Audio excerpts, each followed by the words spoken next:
Entak ini bocor. Duduk.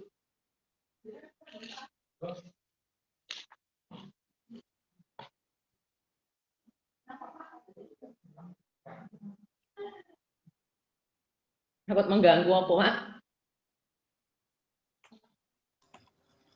Maaf teman-teman, apakah share screen saya sudah terlihat? Sudah. Baik, saya persilakan untuk moderator kelompok 6. Baik, terima kasih. Assalamualaikum warahmatullahi wabarakatuh. Waalaikumsalam warahmatullahi wabarakatuh.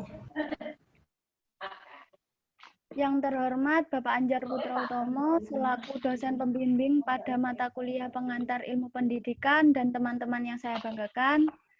Pada presentasi kali ini saya dan kelompok saya akan mempresentasikan materi yaitu peserta didik sebagai faktor pendidik dengan 4 anggota kelompok, yaitu yang pertama Lintang Safitri dengan NIM 2002 101 04 105. Yang kedua Anti Setiawati dengan NIM 2002 101 04 106. Kemudian yang ketiga saya sendiri Prihatining Intan Permatasari dengan NIM 2002 101 04 107. Dan yang terakhir Tektona Sanggabuana dengan NIM 2002 101 04 113. Kepada penyaji pertama Anti Setiawati dipersilahkan.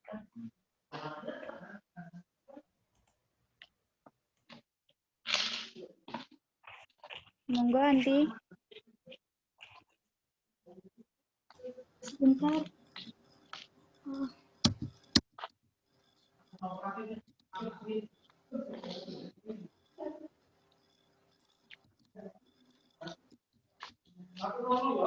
Ya. Baik, akan saya mulai. Yang pertama yaitu tentang pengertian pendidikan. Menurut Carter Figure dalam Dictionary of Education pada tahun 1945 dan halaman pendidikan adalah keseluruhan proses di mana seseorang mengembangkan kemampuan, sikap, dan yang bernilai positif di mana dia hidup dan di mana orang dihadapkan pada pengalaman dan terkontrol, sehingga dia dapat memperoleh atau mengalami perkembangan kemampuan sosial yang optimal. Sedangkan menurut Ki Hajar Dewantara yang dinamakan pendidikan yaitu tuntunan di dalam hidup tumbuhnya anak-anak. Maksudnya, pendidikan itu menuntun segala kekuatan kodrat yang ada pada anak-anak itu agar mereka sebagai manusia dan sebagai anggota masyarakat dapatlah mencapai keselamatan dan kehidupannya. Selanjutnya, tujuan pendidikan sebagai tercantum dalam Undang-Undang Dasar 1945, alinea keempat adalah untuk mencerdaskan kehidupan bangsa. Dalam Undang-Undang Nomor 20 Tahun 2003 tentang Sistem Pendidikan Nasional Sisdiknas Bab 2 Pasal 2 dijelaskan, pendidikan nasional berfungsi mengembangkan kemampuan dan membentuk watak serta peradaban bangsa yang bermartabat dalam rangka mencerdaskan kehidupan bangsa. Bertujuan untuk perkembangannya potensi peserta didik agar menjadi manusia yang beriman dan bertakwa kepada Tuhan Yang Maha Esa, berakhlak mulia, sehat, berilmu, cakap, kreatif, mandiri, dan menjadi warga negara yang demokratis serta bertanggung jawab. Guna mencapai tujuan pendidikan tersebut, diperlukan kerjasama dari semua kalangan, baik dari pendidik, tenaga pendidik, maupun peserta didik.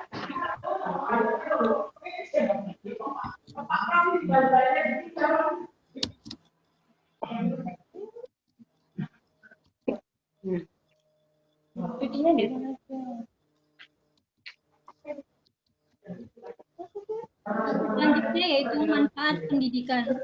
Yang pertama, manfaat pendidikan yaitu untuk membentuk pribadi-pribadi yang beriman dan bertakwa kepada Tuhan Yang Maha Esa. Yang kedua, membentuk tenaga pembangunan yang ahli dan terampil, melestarikan nilai-nilai, mengembangkan nilai-nilai, serta merupakan jembatan masa lampau, masa kini, dan masa depan.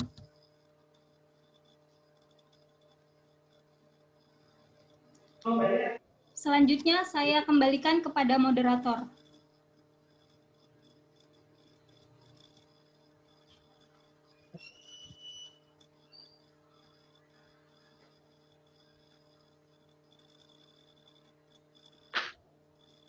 Selanjutnya, slide berikutnya akan dilanjutkan oleh Lintang Safitri, penyaji kedua. Dipersilahkan.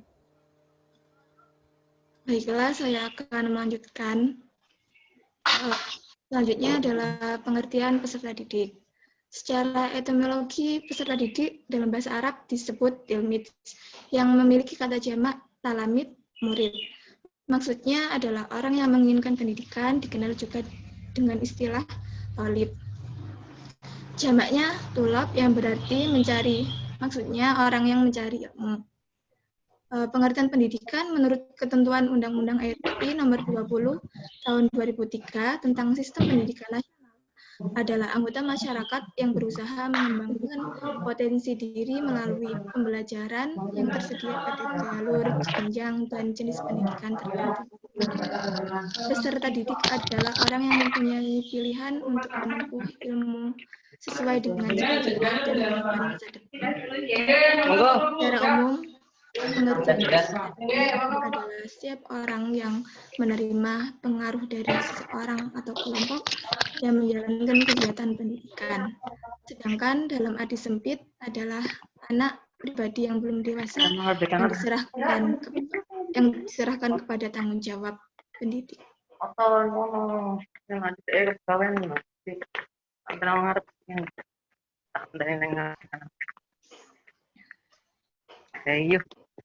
Selanjutnya,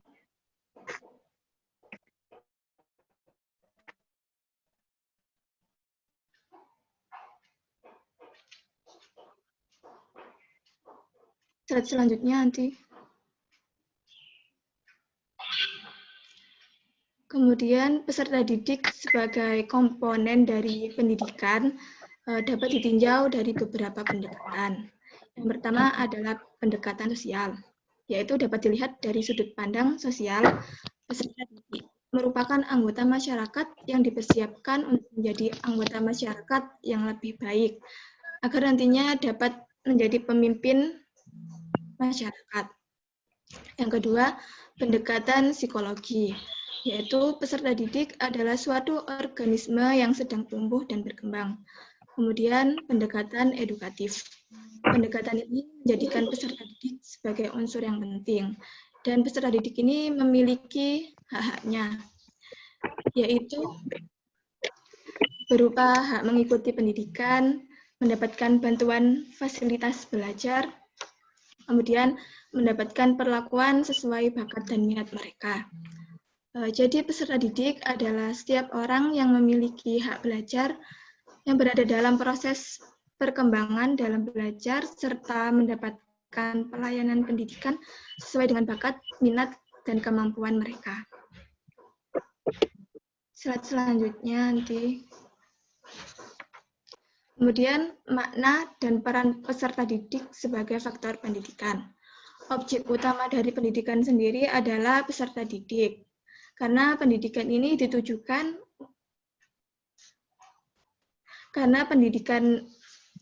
ditujukan kepada peserta didik agar terjadi perubahan perilaku dalam dirinya sehingga dapat menjadi manusia yang berguna bagi dirinya sendiri, keluarga, masyarakat, bangsa, dan negara.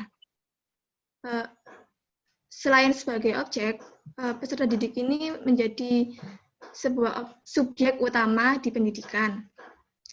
Yaitu artinya mengapa dikatakan sebagai subjek, karena peserta didik ini adalah pribadi yang otonom, bersifat sosial sendiri, yang ingin diakui keberadaannya dan ingin mengembangkan dirinya.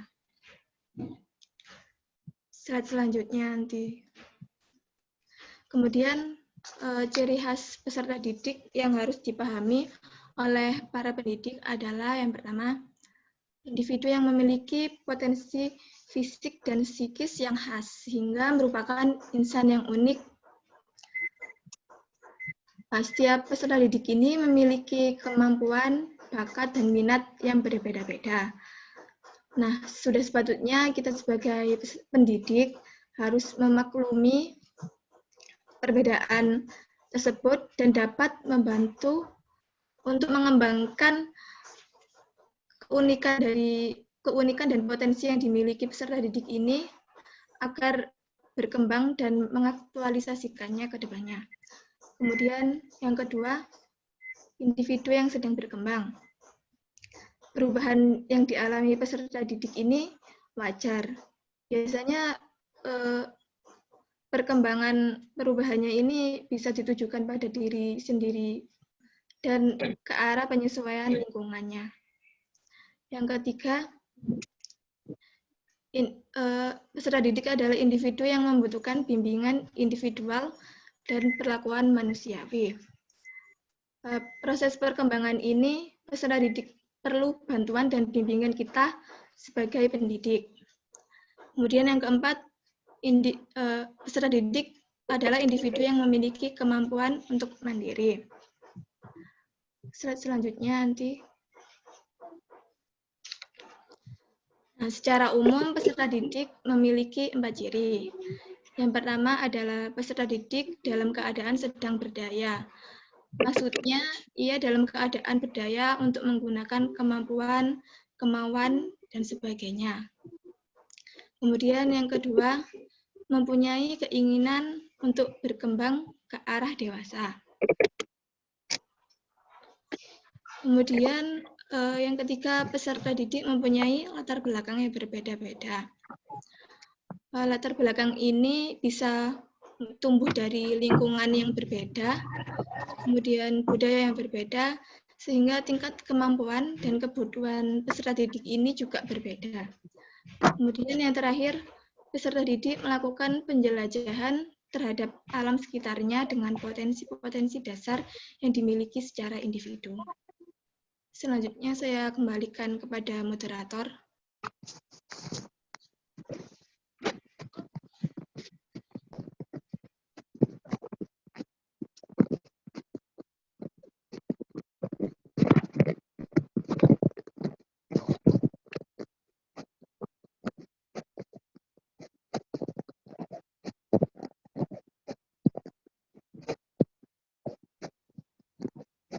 Kemudian penyaji ketiga yaitu saya sendiri, karakter manusia sebagai peserta didik. Karakter sepadan dengan tabiat dalam Kamus Besar Bahasa Indonesia memiliki arti perangai, watak, perbuatan yang selalu dilakukan, yang berbeda dengan kebiasaan orang lain. Sedangkan karakter menurut Oxford Learner Dictionary berarti qualities that make someone a country etc. Different from others, kualitas yang membedakan seseorang, sebuah bangsa, dan lain-lain, berbeda dengan yang lain. Sinonim dari karakter adalah kecenderungan manusia, kecenderungan kepribadian, dan nilai-nilai yang dianut manusia atau prinsip-prinsip dasar kehidupan. Menurut Jazadi, karakter yang baik diperoleh melalui proses kebudayaan dan pendidikan yang berlangsung bertahun-tahun lamanya.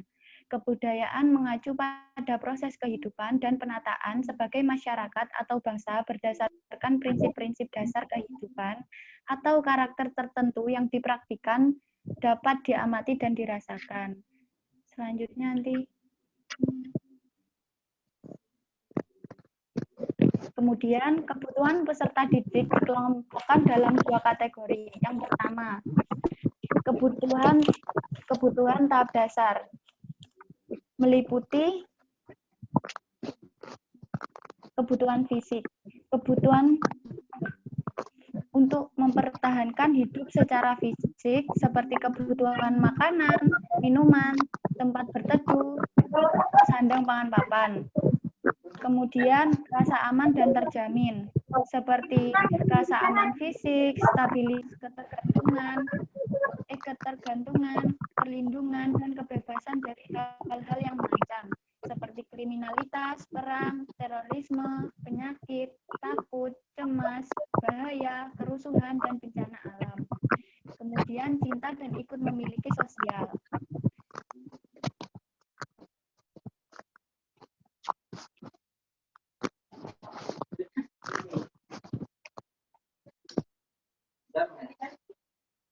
Halo, apakah suara saya terdengar? Dia terdengar dan iya terdengar. Kemudian cinta dan ikut memiliki, seperti dorongan untuk dibutuhkan oleh orang-orang lain agar dianggap sebagai warga komunitas sosial, seperti bersahabat, keinginan memiliki pasangan dan keturunan. Kemudian untuk dekat pada keluarga dan antar pribadi seperti memberi dan menerima cinta. Dan yang terakhir harga diri. Harga diri maksudnya kebutuhan untuk membuktikan dan menunjukkan dirinya kepada orang lain. Kemudian yang kedua, meta kebutuhan. Meliputi aktivitas yang terkandung dalam aktualisasi diri.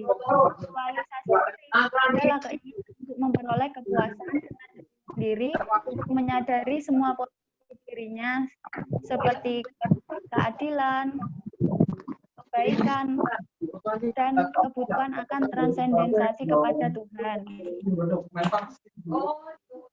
Kemudian peserta didik merupakan basis dan penting sekaligus dalam pendidikan yang dimungkinkan dapat aktif, kreatif, serta produktif.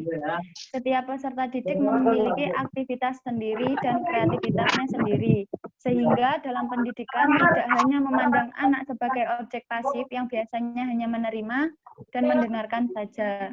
Kadar kemampuan peserta didik sangat ditentukan oleh usia dan periode perkembangannya, karena usia itu bisa menentukan tingkat pengetahuan, intelektual, emosi, bakat, minat peserta didik baik dilihat dari dimensi biologis, psikologis, maupun didaktis. Kemudian selanjutnya akan disampaikan oleh penyaji keempat, Tektona Sangga Buana, dipersilahkan.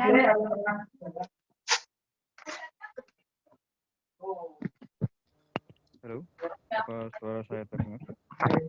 Dengar.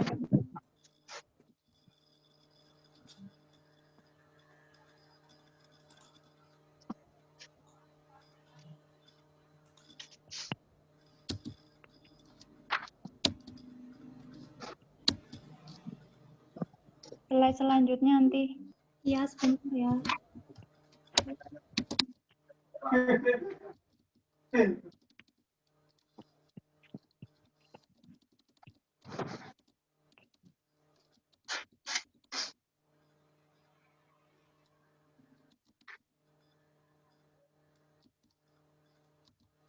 Sepertinya ada masalah dengan slide saya.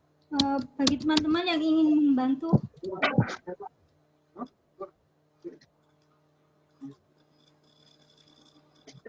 teman-teman kalau ada yang mau membantu, dipersilahkan.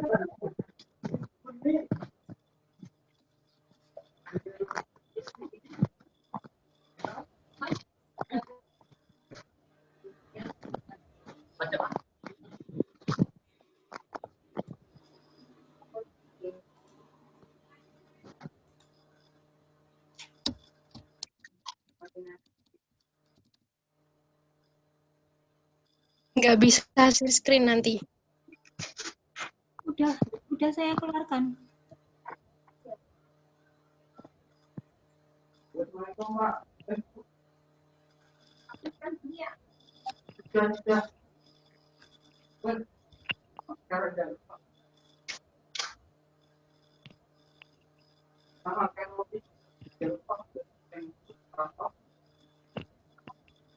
Apakah sudah muncul share screen-nya, Rat?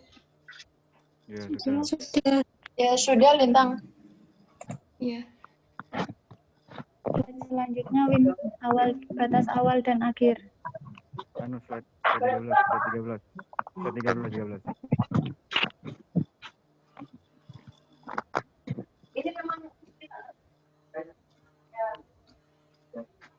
Ya, suara saya terdengar jelas?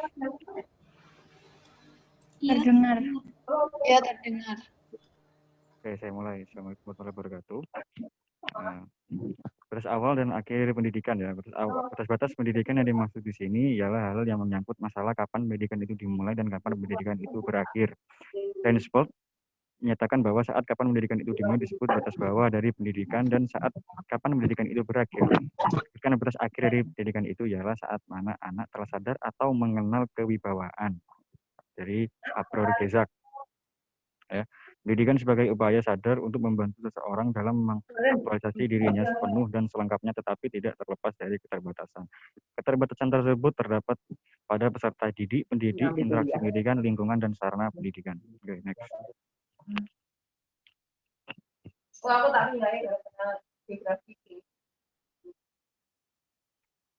Halo. Next. Terus ya.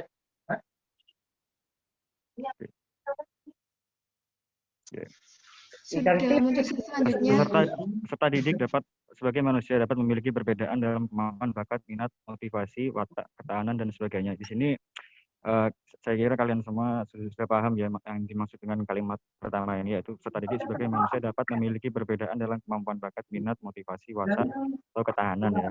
Jadi misalkan dalam satu kelas itu setiap peserta didik itu satu kelas lah ya istilahnya, satu peserta didik itu memiliki perbedaan dalam kelebihannya mereka masing-masing ataupun kekurangan juga. Jadi kayak ada yang bakatnya Ini siapa ya? di Ini siapa yang presentasi ya?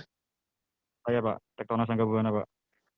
Tolong gunakan bahasa yang baik dan benar ya. Anda ini berada di forum, dan di pojok nangkringan. Oh. Ya. Oh. Kalau Anda di luar forum, silakan Anda menggunakan kalian, dan kalian. Mohon maaf Pak. Ya, kamu harus bisa membedakan mana yang forum itu formal, mana yang tidak informal. Iya Pak, mohon maaf. Oke, silakan lanjutkan. Mohon maaf atas kesalahan saya Pak. Saya lanjutkan. Saya ulangi dari awal ya. Batas pendidikan pada peserta didik. Peserta didik sebagai manusia dapat memiliki perbedaan dalam kemampuan, bakat, minat, motivasi, watak, ketahanan, dan sebagainya. Jadi perbedaan tersebut tentunya ada peserta didik yang lebih unggul dari peserta didik yang lain. Pengetahuan pendidikan tentang hal tersebut hendaknya menjadi acuan untuk mencari maaf ini ada kesalahan pengetikan, saya ulang ini. Pengetahuan pendidikan tentang hal tersebut hendaknya menjadi acuan untuk mencari metode atau langkah-langkah pendidikan yang cocok dalam pembelajaran peserta didik sehingga dapat berkembang dengan baik. Oke, next.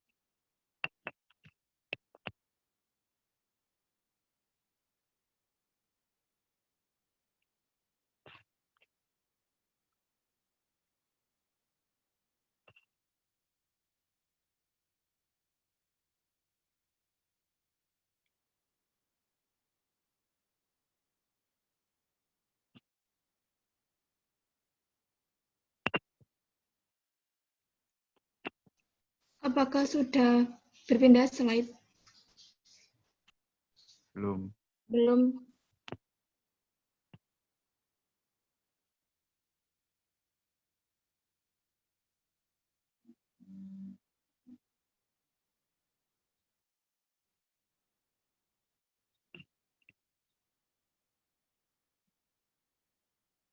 Ya.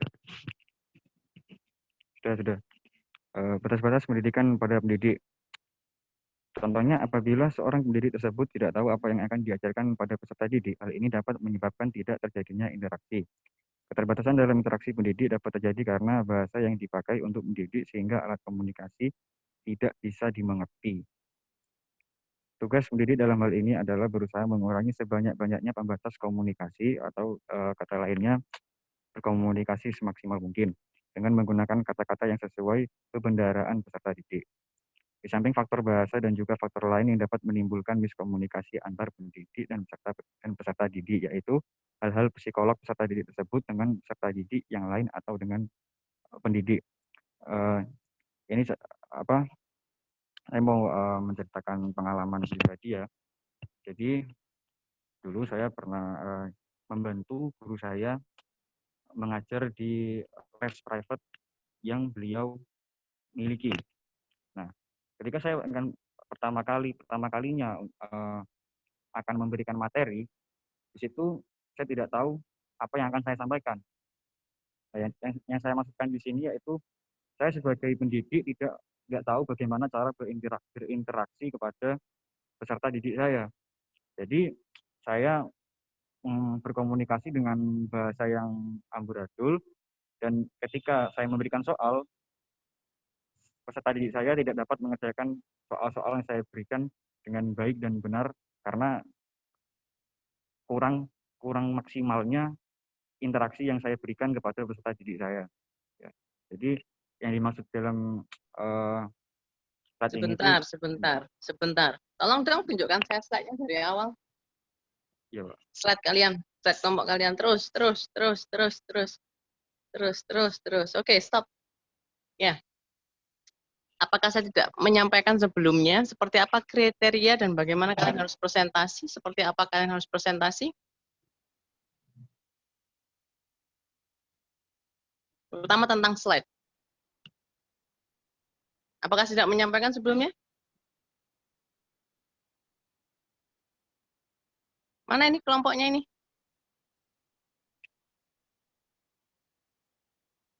Halo, bisa dengar saya nggak? Hah? Dengar, Bapak. Halo, bisa dengar saya nggak? Iya, dengar Bapak. Kelompok ini bisa dengar saya nggak? Iya, Nggih, Bapak. bisa, Apakah Bapak. saya tidak bisa menyampaikan sebelumnya seperti apa? Kalian harus presentasi, bagaimana slide-nya dan bagaimana kriteria dan harus presentasi?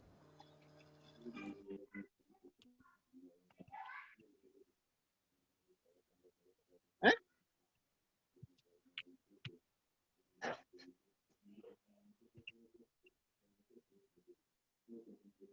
Nggak ada yang jawab ya?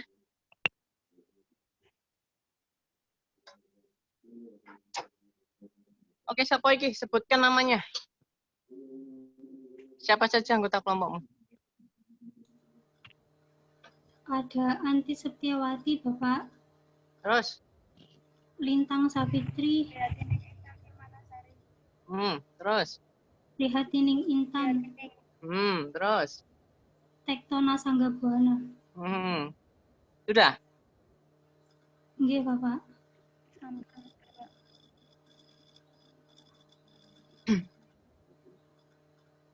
Kenapa nggak dijawab pertanyaan saya?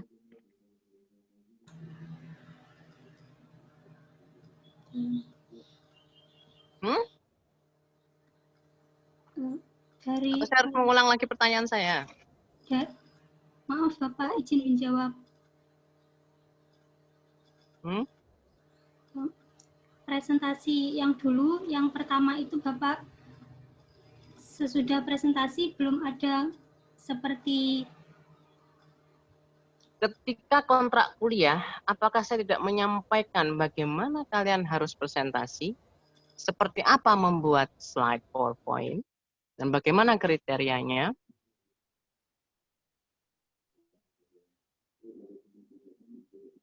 Ini satu kelas. Selain kelompok ini, pura-pura lupa, nggak ingat beneran, atau lebih parahnya tidak memperhatikan saya.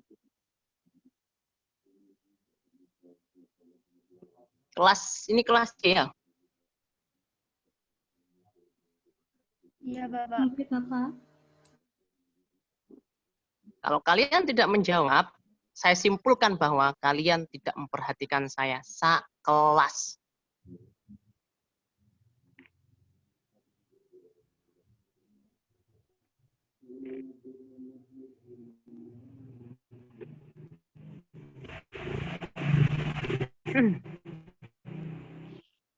Maaf Bapak, saya mau menjawab. Dulu pada hari pertama itu Bapak izin keluar dari Zoom duluan Pak, dari Pak Iwan dan Pak Zainur. Bapak ada keperluan kalau tidak salah gitu Pak. Dan sepertinya belum dibicarakan tentang ketentuan PowerPoint-nya Pak. Gitu Pak.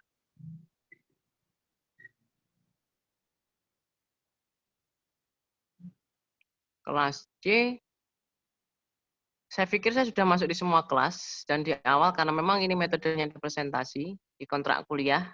Kontrak kuliah itu kan saya dengan Pak Iwan dan Pak Zainur ya. Dan saya ingat betul bahwa yang mengisi pertama kali itu adalah saya, dan saya menyampaikan, meskipun sebelum saya keluar, itu saya sudah menyampaikan bahwa presentasi itu harus seperti ini dan begitu.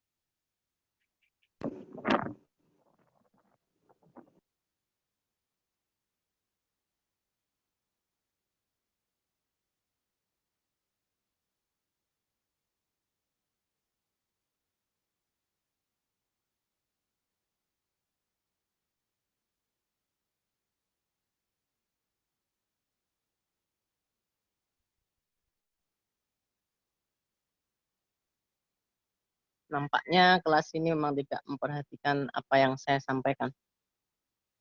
Baiklah.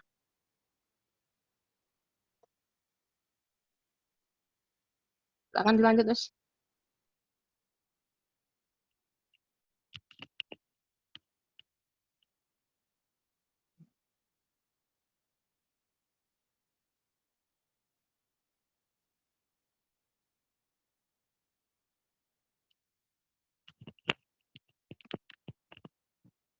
Next, aku udah selesai.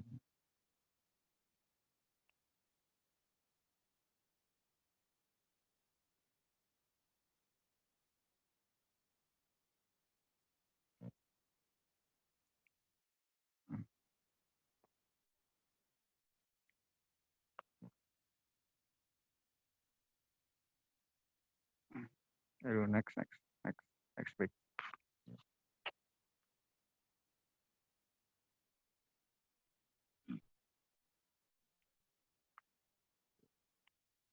Yang terakhir, batas-batas pendidikan dalam lingkungan dan sarana pendidikan. Lingkungan dan sarana pendidikan merupakan sumber yang dapat menentukan kualitas dan berlangsungnya usaha pendidikan. Lingkungan dan sarana tidak memadai akan menghambat berlangsungnya proses pendidikan. Di sini pendidik harus lebih kreatif dengan memanfaatkan alam sekitar sebagai sumber proses pembelajaran. Saya kembalikan ke moderator. Baik, terima kasih. Itu tadi presentasi yang dapat kelompok kami sampaikan. Jika ada salah dalam perkataan, mohon maaf. Dan kemudian jika ada yang ingin ditanyakan, dipersilahkan.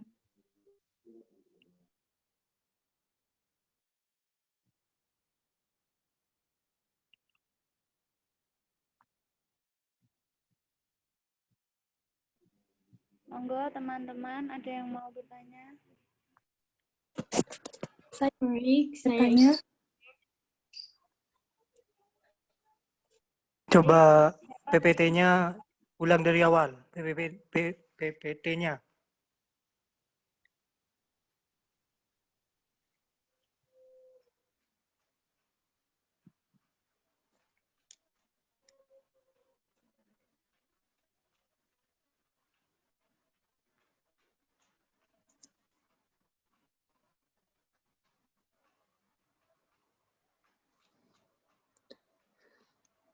Mana? Nah, bentar aku baca.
Next, coba.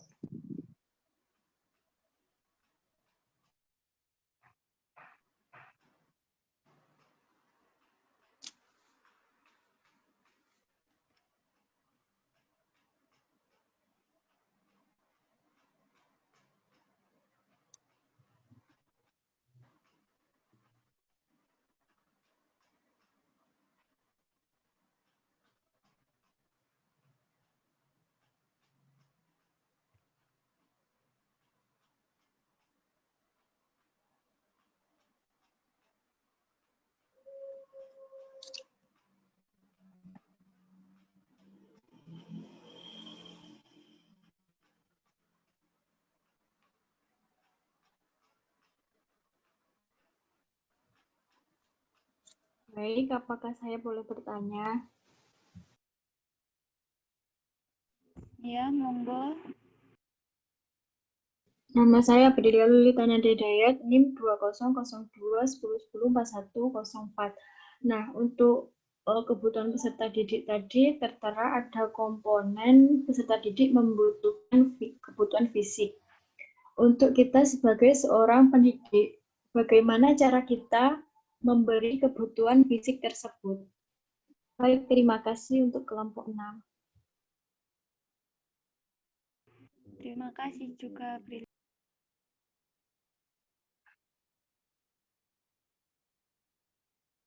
Ya. Baik, pertanyaan akan kami tampung dulu. Kemudian siapa lagi yang mau bertanya? Saya izin bertanya. Oke, monggo.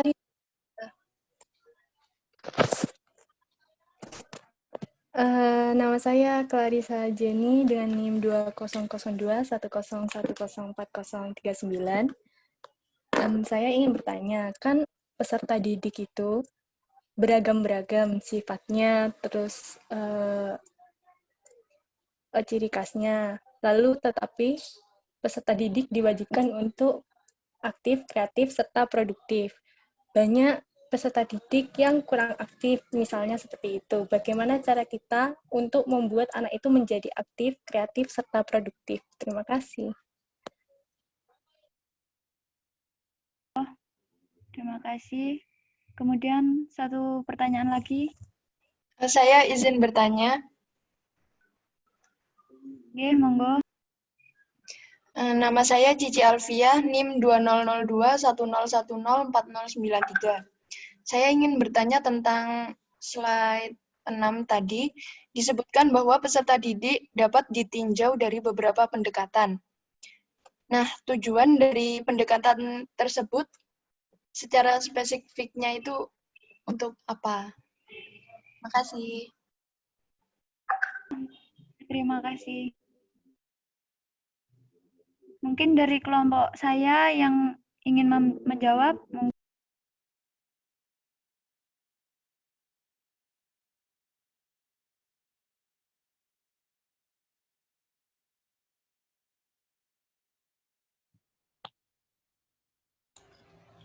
Baik, saya izin menjawab pertanyaan dari Cici ya. Pertanyaannya yaitu peserta didik ditinjau dari berbagai pendekatan. Nah, tujuan dari pendekatan tersebut yaitu secara spesifik itu apa? Menurut saya tujuannya yaitu dengan kita melakukan pendekatan, kita bisa mengetahui pandangan atau sudut pandang berupa rencana awal untuk menentukan pelaksanaan proses pembelajaran. Seperti apa yang akan digunakan dalam kegiatan belajar mengajar tersebut. Pendekatan ini biasanya itu ditempuh oleh pendidik agar peserta didik dapat belajar dengan maksimal, dengan tujuan materi yang telah disampaikan oleh pendidik dapat dipahami oleh peserta didiknya. Jadi, tujuan pendekatan ini sangat penting dalam pembelajaran untuk mengetahui karakter peserta didik serta sikap peserta didik dalam menyelesaikan sebuah persoalannya. Dengan mengetahui karakternya tersebut, peserta didik dapat menentukan model pembelajaran seperti apa yang harus pendidik terapkan dalam pembelajaran agar peserta didiknya dapat memahami materi yang telah dia sampaikan. Begitu. Apakah bisa diterima, Mbak Cici? Oke, bisa dipahami. Terima kasih.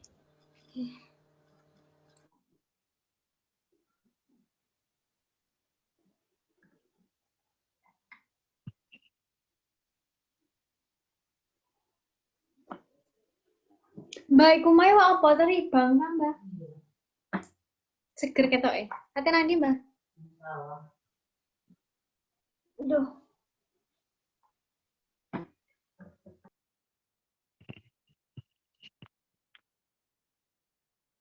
Saya mau menjawab pertanyaan dari Aprilia Lulita. Tadi pertanyaannya tentang bagaimana pendidik memenuhi kebutuhan fisik peserta didik ya, seperti itu ya. Ya, betul, Tektona. Ya, terima kasih atas pertanyaannya. Ya, saya jawab. Menurut saya sendiri, bagaimana cara pendidik memenuhi kebutuhan peserta didik bisa dengan melalui seperti kalau di sekolah itu melalui pelajaran olahraga. Jadi pendidik memberikan materi tentang bagaimana peserta didik itu harus mengolah tubuhnya agar selalu sehat, seperti itu. Atau mungkin juga bisa dengan diingatkan setiap kelas si pendidiknya itu mengingatkan ya, jangan lupa tidur, jangan lupa makan dan sebagainya. Ya, seperti itu dari saya. Apa bisa diterima? Bisa, baik, terima kasih. Ya.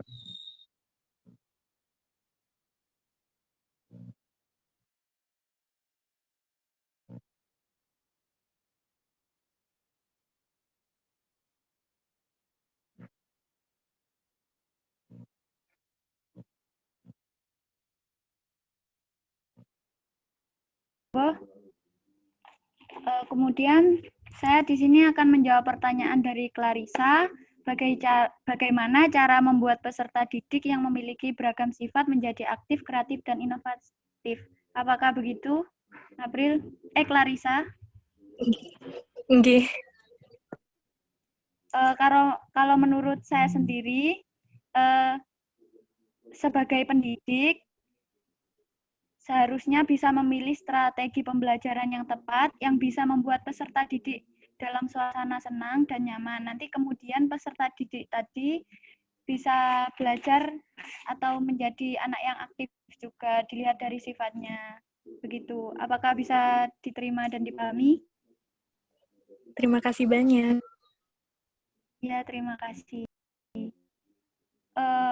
Apakah sudah bisa dipahami semua, teman-teman?